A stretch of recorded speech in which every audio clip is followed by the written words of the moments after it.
Hey everyone, welcome back. I decided to start yet another series of videos. These videos are basically going to be me talking about a trailer that I see for something that I'm really looking forward to. And I'll watch the trailer, I'll analyze it over a little bit, and then I'll discuss my thoughts on it. Okay.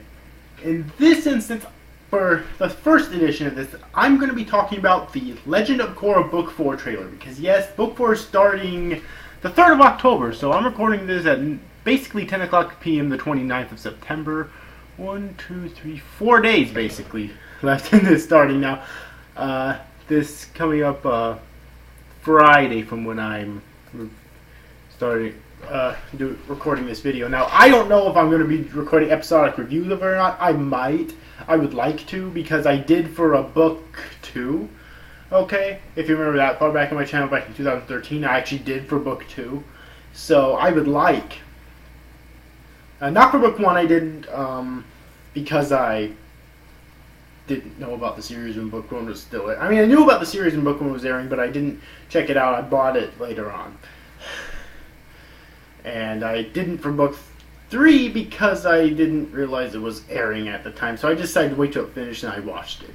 Okay, but I'm definitely looking forward to book 4, and I really want to talk about the trailer. So anyways, let's get started here, because there's quite a bit that happened in this trailer. And a lot of people I see that are making videos on this are missing some stuff. What I did when I watched the trailer is that first I watched it all the way through normally. Then I watched it through again, but I paused the sound on it and just watched it with no sound at all, which actually helped me pick up on stuff because, the sound kind of did distract me from picking up on key details, I feel. Okay. The first thing I want to note is kind of a minor thing, but I did notice that Korra kind of cut her hair. And it's not just like she's just shown with a scene cutting her hair, or it's not like she's just shown with her hair cut. She's actually seen cutting her hair. Okay, and the reason, at least I suspect the reason she did this is because, well, if you remember, book 3 was called Change, and it's customary in a Japanese culture for women, when they want to make a big change with their lives, they cut their hair. And I know this is technically not an anime, but it takes elements from Chinese and Japanese culture, mostly Chinese, but some Japanese as well. So I'm guessing that's probably what they were going for there. At least that would be my guess. Another thing I noticed in this trailer is that we're apparently going to have an Earthbender main villain. Okay. And this is kind of interesting because this kind of completes the whole cycle, because with Aang's story, in the original Avatar, we had a Firebender as the main villain, and then with Korra's story, the first 2 villains were Waterbenders. Then we had Zahir who is an Airbender, and now we finally have an Earthbender, so it kind of completes the circle there, to have all 4 of the bending types be the main villains at least once, with Waterbender being the exception because that was 2.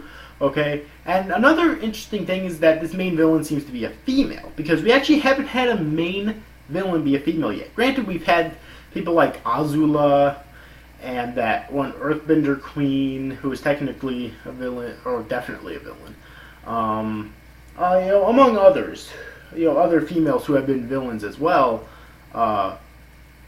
Korra's cousins at one point were villains.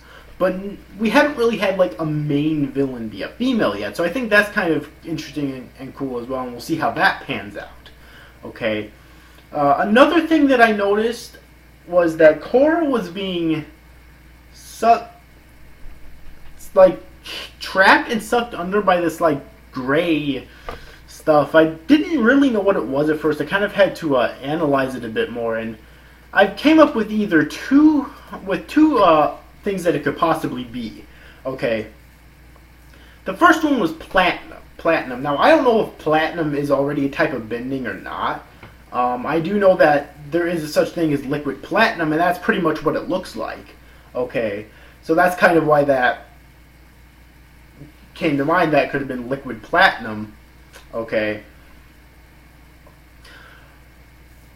And that would make sense too, because obviously Korra can't platinum bend, if that's even a thing. So, what do you try to use to defeat the Avatar? Something that the Avatar can't use. Another thing that came to mind was actually Mercury, which would be kind of fucked up, but kind of cool at the same time if there was a such thing as Mercury bending, because that could be really overpowered. Okay, it really could. So yeah, so there was that I noticed as well, and another thing is that the Airbenders appear to have a different wardrobe, which I think is kind of interesting. Like the Airbenders flying through and whatnot, they seem to have. It's not completely different. It resembles the old wardrobe, but it seems to have like a sort of a different style to it and whatnot. And also, was it just me or was I forget what his name is? He's the youngest boy. He's the youngest son of a Tenzin. Does he have fucking hair? Because it's like, I mean, this takes place 3 years after book 3, mind you. I guess I should mention that as well. Alright, so a lot's taking place at the time. But I always thought that the air nomads always like shaved their heads, even if they were female. You know, so it's kind of weird if he's rocking like the hair, you know. And also, Jinora seems to be the only one, at least from what I noticed, with the tattoos, which I thought was kind of weird. And the final thing I want to mention about this trailer is Toph. Finally, I think we're finally going to get Toph in here. It's about fucking time. Okay? Seriously, like, Toph, probably my second favorite character in the original Avatar series. Second only to Kitara, because I actually loved Kitara in the original series. I actually had a crush on her when I was a kid watching it. Pretty sure I was around her age, something like that. But anyways, though, finally, it seems like we're going to get Toph in this bitch. And it's going to be fucking amazing. You know, there were lots of speculations in the previous season of where the hell Toph's at. Some people assume that maybe she's dead. Some people assume that maybe she's, like, on a journey or something. Or some people assume that maybe she's not very well hidden at all. Well, we see her at the very end of the trailer, right after the title card, basically. And she's in some sort of a cave. I don't know what that means. And, you know, and Korra's confronting her, and she's extremely shocked for some reason. I guess maybe she never thought she'd ever meet Toph or something. Maybe she's one of the people who thought that Toph was dead. Who knows? But what I think would actually be really cool if that they did is if, like, okay, Toph is here, and the main villain of this of this season is a female earthbender. What if Toph actually trained that earthbender? And, you know, it wouldn't be anything bad on Toph, really. At least I don't think so, because it wouldn't be like, it would be an accident, you know. She could have been training her with good intentions, but she just decided to go evil and whatnot, you know. So I think that would be kind of interesting as well.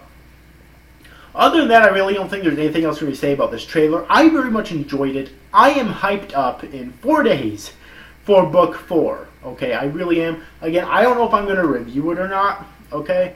But I'm definitely hyped up for it, and this trailer, like, I was already hyped up for it, but this trailer got me even more hyped up for it, okay? So anyways, overall, hope you enjoyed this video, guys. See you guys. Thank you for watching. Bye-bye.